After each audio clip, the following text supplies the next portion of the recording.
Welcome back, everybody. Today we have a real special treat for you guys. We are gonna talk about an upcoming 2D Souls-like boss rush game called Perennial Order. Now this game is coming out September 6th, and I played the demo, and the reason I'm doing this video is because I was absolutely blown away by this. If you are a fan of something like Salt and Sanctuary or Salt and Sacrifice, even Hollow Knight, this is the game for you. I was blown away by the music, by the art style, and the gameplay is hella fun. Now, one thing I want to mention before we start talking about the actual game and before we get into all of this, Perennial Order has a demo out right now. You can try it out yourself. And one thing I want to mention about this company, Gardenfiend Games, there are only 4 people. Let's give them a big round of applause. They did all of this with 4 people, and it is incredible. So, as I said before, it is kind of like a Souls-like boss rush game. The point is to go from boss to boss to boss. There is some world exploration. You aren't gonna find many enemies in there. The whole point of it is, like I said, is to go from boss to boss to boss. There are NPCs in town. There are NPCs you find along the way. There are side quests you can also pick up, and I'm assuming you're gonna be getting some stuff from completing those. However, in the demo, I did not see that. The character itself, as you progress the game, as you beat bosses, sometimes even in the world, you are gonna pick up what are called instincts.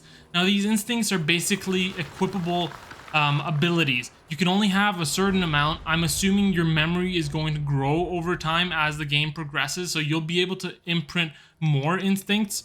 But that's a pretty cool thing where you can kind of customize your character that way. But at the end of the day, even without the instincts, the core gameplay is where this game shines. So, like I said, it is a Souls-like. You die, you respawn. But this game is even more brutal because you can't get hit. If you get hit, you die instantly. There are no lives, there are no health bars. If a boss touches you with an ability or with an attack, you die. You need to restart all the way from the beginning. And you might be thinking, okay, this might be okay.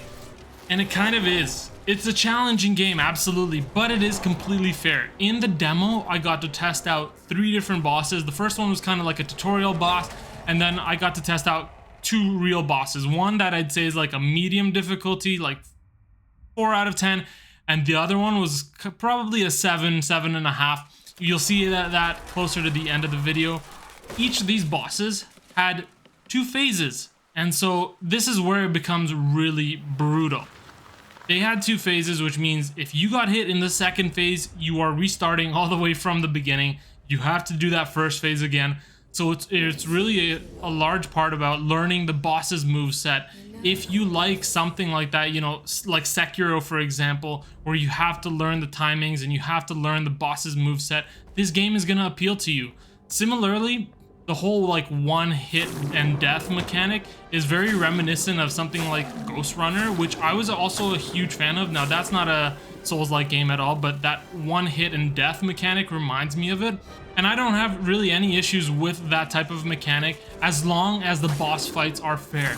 And from what I've seen in this demo, the boss fights are extremely fair. You are given basically 3 wisps where you can kind of dash. Each dash uses a wisp, and after a certain cooldown, those wisps will recover. So you get 3 dashes in a row before you have to kind of wait for one of them to come back. Now, as you can see here, this is the 3rd and final boss of the demo. And there is a lot happening. There are explosions everywhere. There are things whizzing in and out of the screen. There are little critters trying to run you over. And if you get touched by any of them, you die. An explosion hits you, you die. There are so many different ways you can absolutely get destroyed. And I'm showing you the run where I actually succeeded against this boss, but this was probably 8 attempts in.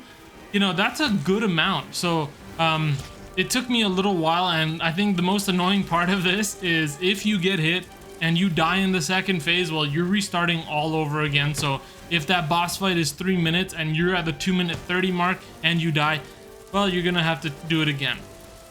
But as I said, this game is incredibly fresh. It's done by 4 people.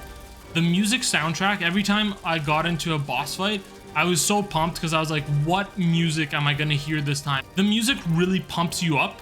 And so when you're doing the boss fight, you just can't help but groove along with it. And again, the music is done by one person, really awesome. The art style is done by one person, very reminiscent of Salt and Sanctuary and Salt and Sacrifice. Maybe even Vigil, The Longest Night, that kind of reminds me of that.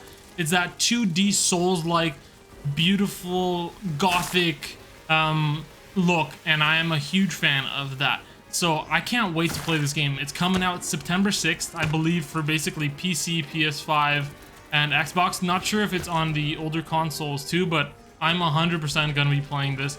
So the studio is Gardenfiend Games. Definitely, this has been a very positive demo from them. They have earned my interest, and they have earned me buying a copy of their game September 6th when it does come out.